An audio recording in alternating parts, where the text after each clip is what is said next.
আসসালামু আলাইকুম। আজকে সর্বশেষ সংবাদ জানাবো আমি নুসরাত। প্রথমেই জানিয়ে দেব সংবাদ শিরোনাম। হাদির চিকিৎসার খোঁজ নিয়েছেন জুবাইদা রহমান। হাদির অবস্থা সংকটাপন্ন, আগামী ৭২ ঘণ্টা খুবই ঝুঁকিপূর্ণ। ২০২৬ সালের এইচএসসি পরীক্ষা নিয়ে নতুন নির্দেশনা। হাদির ভাইয়ের সঙ্গে প্রধান উপদেষ্টার ফোনালাপ, সর্বোত্তম চিকিৎসার আশ্বাস। সর্বশেষ জানাবো, পার্শ্ববর্তী দেশের গোয়েন্দা সংস্থা আমার ভাইকে বাঁচতে দেবে না, বললেন হাদির বোন। শিরোনাম শুনলেন, এবারে বিস্তারিত। হাদির চিকিৎসার খোঁজ নিয়েছেন জুবাইদা রহমান। ইনকিলাব মঞ্চের মুখপাত্র গুলিবিদ্ধ শরীফ ওসমান হাদির শারীরিক অবস্থার খোঁজ নিয়েছেন বিএনপির ভারপ্রাপ্ত চেয়ারম্যান তারেক রহমানের সহধর্মিণী ডাক্তার জুবাইদা রহমান। বর্তমানে উন্নত চিকিৎসার জন্য রাজধানীর এভার কেয়ার হাসপাতালে হাদি। তার সর্বশেষ অবস্থা নিয়ে ঢাকা মেডিকেল কলেজ হাসপাতালের জরুরি বিভাগের আবাসিক চিকিৎসক RS ডাক্তার মোস্তাক আহমেদ বলেন, শরীফ ওসমান হাদির ডান দিক দিয়ে গুলি ঢুকে বাম পাশ দিয়ে বেরিয়ে গেছে। সেই গুলির একটি অংশবিশেষ ব্রেনে রয়ে যেতে পারে। পরিবারের সিদ্ধান্তে হাদিকে ঢাকা মেডিকেল কলেজ হাসপাতাল থেকে রাজধানীর এভার কেয়ার হাসপাতালে স্থানান্তর করার সিদ্ধান্ত নেওয়া হয়।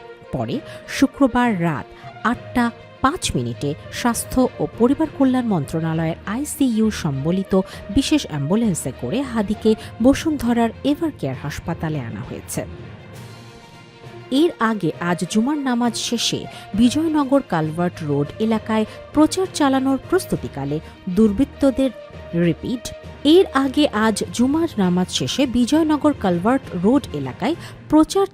প্রস্তুতিকালে দুর্বৃত্তদের ছোড়া গুলিতে তিনি আহত হন।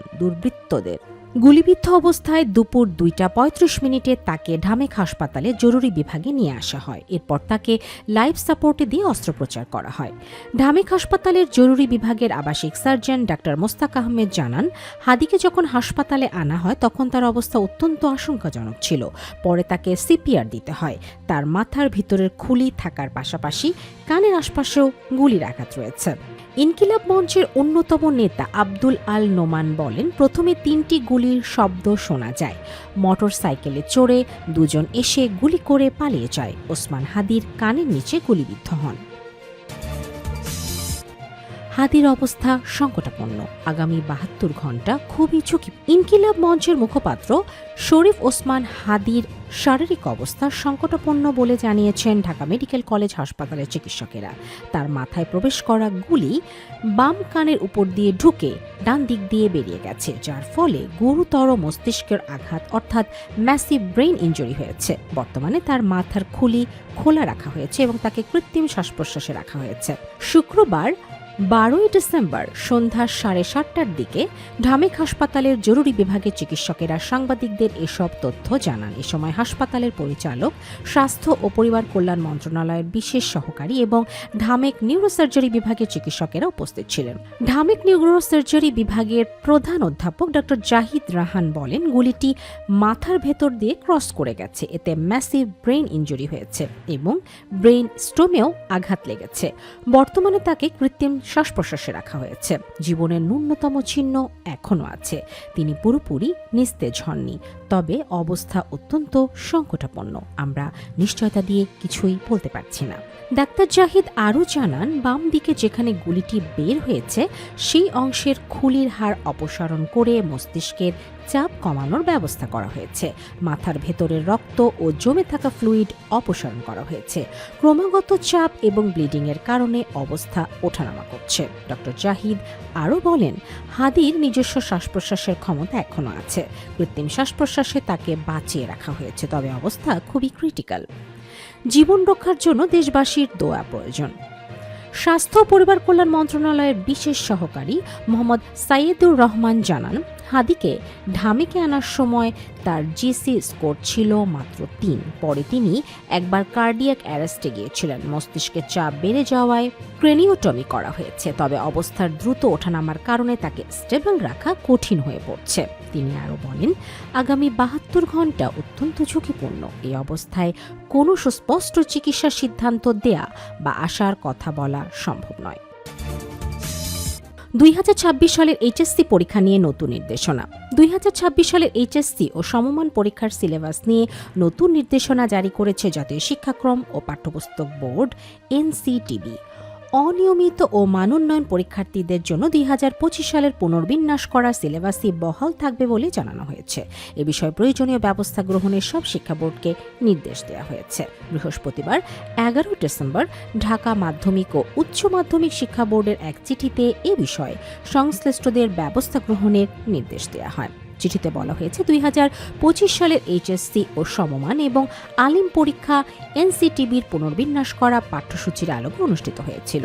সেই ধারাবাহিকতায় 2026 সালের এইচএসসি ও সমমান এবং আলিম পরীক্ষা অনিয়মিত মানোন্নয়ন হিসেবে যেসব পরীক্ষার্থী অংশগ্রহণ করবে তাদের পরীক্ষা 2025 সালের পরীক্ষার জন্য ইতোপূর্বেই এনসিটিবির পুনর্বিন্যাস করা পাঠ্যসূচির আলোকে নেওয়া হবে। সব শিক্ষা বোর্ড এবং সংশ্লিষ্ট সবাইকে এই বিষয়ে প্রয়োজনীয় ব্যবস্থা গ্রহণের জন্য অনুরোধ করা হয়েছে চিঠিতে। হাদির ভাইয়ের সঙ্গে প্রধান উপদেষ্টার ফোনালাপ, সর্বোত্তম চিকিৎসার আশ্বাস। ইনকিলাব মঞ্চের মুখপাত্র ও ঢাকা ৮ আসনের সম্ভাব্য স্বতন্ত্র প্রার্থী শরীফ ওসমান হাদির ভাই ওমর বিন হাদির সঙ্গে টেলিফোনে কথা বলেছেন প্রধান উপদেষ্টা প্রফেসর মোহাম্মদ ইউনূস। শুক্রবার 12 ডিসেম্বর রাত 9টায় এই টেলিফোন কলে প্রধান উপদেষ্টা বলেন, ওসমান হাদির উপর হামলার ঘটনায় উপদেষ্টা পরিষদ গভীরভাবে উদ্বিগ্ন ও ব্যথিত। সরকারের পক্ষ থেকে সর্বোচ্চ সহযোগিতা নিশ্চয়তা দিয়ে ওসমান হাদির ভাইকে প্রধান উপদেষ্টা বলেন, আমি কয়েকজন উপদেষ্টা সহ পুলিশ ও নিরাপত্তা বাহিনীর কর্মকর্তাদের সঙ্গে জরুরি বৈঠক করেছি। হামলার সঙ্গে জড়িতদের দ্রুততম সময় গ্রেফতার করতে বৈঠক থেকে নির্দেশনা দেওয়া হয়েছে। প্রধান উপদেষ্টা আরও বলেন, হাদির চিকিৎসার সব ব্যয় সরকার বহন করবে। তার শারীরিক অবস্থা বিবেচনায় দেশে বিদেশে যেখানে প্রয়োজন হয় সেখানে সর্বোত্তম চিকিৎসার ব্যবস্থা করবে সরকার। তিনি বলেন, হাদি আমাদের সবার অতি আপন ও স্নেহের মানুষ। আমরা তার দ্রুত আরোগ্য কামনা করছি, তার জন্য দোয়া করছি। আশা করি তিনি দ্রুত আমাদের মধ্যে ফিরে আসবেন। পার্শ্ববর্তী দেশের গোয়েন্দা সংস্থা আমার ভাইকে বাঁচতে দেবে না, বললেন হাদির বোন। ইনকিলাব মঞ্চের মুখপাত্র শরীফ ওসমান হাদির গুলিবিদ্ধ হওয়ার ঘটনা তার পরিবারে কান্নার রোল বয়ে দিয়েছে। ওসমান হাদি ঝালকাঠির নলছিটি উপজেলার শহরের খাসমহল এলাকার মৃত মাওলানা সৈয়দ আব্দুল হাদির ছোট ছেলে। এই খবর পেয়ে হাদির স্বজনেরা দ্রুত ঢাকায় চলে যান। এর আগে প্রতিবেশীরা ওসমান হাদির বাসায় ছুটে আসেন, তাদের সান্ত্বনা দেন। এই সময় হাদির বোন মাহফুজা বেগম কান্নারত অবস্থায় বলতে থাকেন, পার্শ্ববর্তী দেশের গোয়েন্দা সংস্থা তোরে বাঁচতে দেবে না।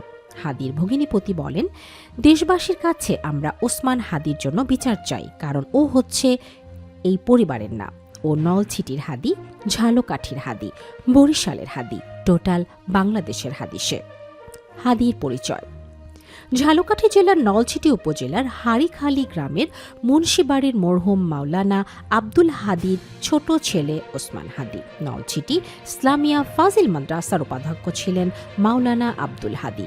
2024 সালে সরকার পতনের আন্দোলন এবং ইনকিলাব মঞ্চের মুখপাত্র ওসমান হাদির কর্মকাণ্ড দেশে বিদেশে ব্যাপক আলোচনা সমালোচনার জন্ম দেয়। অল্পদিনের মধ্যেই ওসমান হাদি দেশের মানুষের কাছে একজন পরিচিত মুখ হয়ে ওঠেন। ওসমান হাদি বরিশালে রহমতপুরে বিয়ে করেন। তার 1 বছরের একটি পুত্র সন্তান রয়েছে। ওসমান হাদি বর্তমানে ঢাকার রামপুরায় বসবাস করেন। তার বৃদ্ধ মাও এখন ঢাকায় বসবাস করছেন। এদিকে ইনকিলাব মঞ্চের মুখপাত্র ও আসন্ন জাতীয় সংসদ নির্বাচনে ঢাকা ৮ আসনের স্বতন্ত্র প্রার্থী ওসমান হাদির উপর ঢাকায় নিক্কারজনক হামলার প্রতিবাদে ঝালকাঠির নলছিটিতে বিক্ষোভ মিছিল করেছেন ইসলামী আন্দোলনের নেতাকর্মী সহ স্থানীয় সর্বস্তরের জনতা। শুক্রবার 12 ডিসেম্বর এশার নামাজের পরে শহরের বাস স্ট্যান্ডে বিজয় উল্লাস মোড় থেকে মিছিল শুরু হয়ে শহরের প্রধান প্রধান সড়ক প্রদক্ষিণ করে। সমাবেশে বক্তারা ওসমান হাদির উপরে তীব্র নিন্দা জানিয়ে দোষীদের দ্রুত গ্রেফতার করে দৃষ্টান্তমূলক শাস্তির দাবি জানান।